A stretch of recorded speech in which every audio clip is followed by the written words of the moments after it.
আসসালামু আলাইকুম দর্শক, আশা করছি সবাই ভালো আছেন। মধ্যপ্রাচ্যের দেশ কাতারে অবস্থানরত বাংলাদেশি ভাই বোন যারা ফ্যামিলি নিয়ে আছেন অথবা ব্যাচেলর আছেন, সবার সতর্কতার জন্য আজকে আপনাদের সামনে উপস্থিত হয়েছি। আশা করি আমাদের সাথে থাকবেন। সুপ্রিয় দর্শক, আশা করি প্রবাসী ভাইরা আপনারা অবগত আছেন। আজকে 2 দিন যাবৎ আমাদের মধ্যপ্রাচ্যের দেশ 6টি কান্ট্রি গালফ, এই 6টি কান্ট্রিতে যে বিরাজমান পরিস্থিতি আমরা সবাই অবগত আছি। এই পরিস্থিতিতে যে দেশে থাকুন, ওই দেশের সরকারের যে নিয়ম, ওই নিয়মগুলো আপনারা ফলো আপ করবেন, অক্ষরে অক্ষরে পালন করবেন। এবং যে দেশে আছেন ওই দেশের যে বাংলাদেশের দূতাবাসের যে নির্দেশনা, যে নোটিশ অথবা যে বিজ্ঞপ্তি দেন, আপনারা এই বিজ্ঞপ্তিগুলো ফলো করবেন। বাংলাদেশের অবগতের জন্য আমি বলতে চাচ্ছি, কাতার সরকার আমাদেরকে সতর্কতা বার্তা দিয়েছেন যে এই পরিস্থিতিতে আপনারা বিশেষ কোনো প্রয়োজন ছাড়া, ইমার্জেন্সি কোনো প্রয়োজন ছাড়া আপনাকে বাইরে বেরোতে না করছেন। যার যার আবাসস্থল আপনি আপনার বাসায় অবস্থান করুন। এবং বারবার করে একটা কথা সতর্ক করতেছে যে আপনারা কোনো ধরনের ভিডিও, কোনো ধরনের লাইভ, কোনো ধরনের সেন্ড করা অথবা কোনো সোশ্যাল মিডিয়াতে পোস্ট করা, এগুলো থেকে বিরত থাকার জন্য বারবার করে বলতেছেন। আমরা আমাদের যে দেশে যে থাকুন, এই দেশের কানুনগুলো অক্ষর পালন করুন।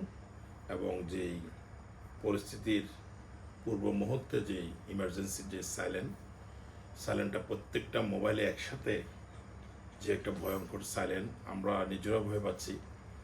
এই সাইলেন্ট বাজার সাথে সাথে যারা প্রবাসী ফ্যামিলি নিয়ে আছেন, আপনাদের সাথে আপনাদের ফ্যামিলিতে যারা মা বাবা যারা আছেন, বড় যারা, তারা খেয়াল রাখবেন। সাইলেন্টটা বাজার সাথে সাথে আপনার 8 বছর 10 বছরের কম বয়সী যে বাচ্চাগুলো আছে, তার বাচ্চাগুলোকে আপনার সেফ জোনে অথবা আপনাদের কাছে অথবা আপনি তার কাছে নিকটে যাইয়া তার কাছে একদম উপস্থিত থাকবেন যতক্ষণ পর্যন্ত পরিস্থিতি শান্ত না হবে। সত্যিকার অর্থে যেটা আমাদের বাচ্চারা, যেটা 6 বছর 2 বছরের যে বাচ্চাগুলো ভয় পাচ্ছে, আমার বাচ্চাও ভয় পাচ্ছে।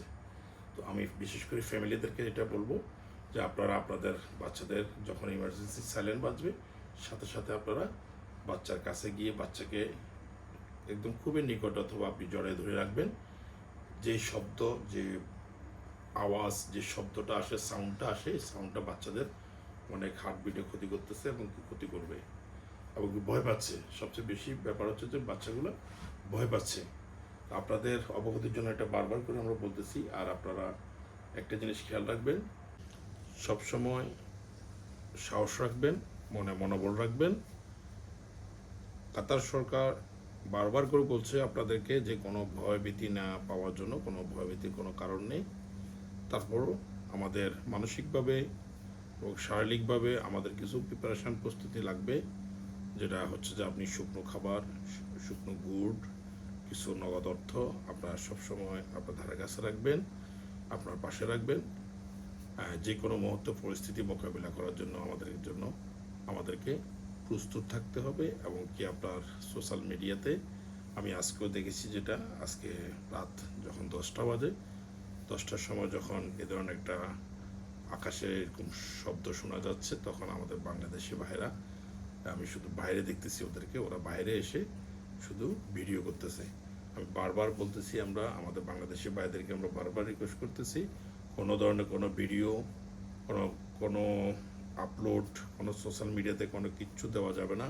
বারবার করে রিকোয়েস্ট করতেছি আমরা। আমাদের এই রিকোয়েস্টটুকু আপনারা অনুরোধ রক্ষা করুন। এবং কি দূতাবাসের যে কোনো নির্দেশনা আসলে আপনারা অক্ষরে পালন করুন। একটা কথা মনে রাখবেন, কুল্লু নফস জায়কাতুল মৌত, পৃথিবীর সকল প্রাণীকেই মৃত্যুর স্বাদ গ্রহণ করতে হবে। হায়াত মত সবই আল্লাহর হাতে। দেশবাসীর কাছে আমাদের জন্য দোয়া চাচ্ছি, আমাদের সকল প্রবাসীর জন্য আপনাদের কাছে দোয়া চাচ্ছি। দোয়া করবেন আর সবাই ভালো থাকবেন। আল্লাহ হাফেজ। আসসালামু আলাইকুম ওয়া রাহমাতুল্লাহি ওয়া বারাকাতুহু।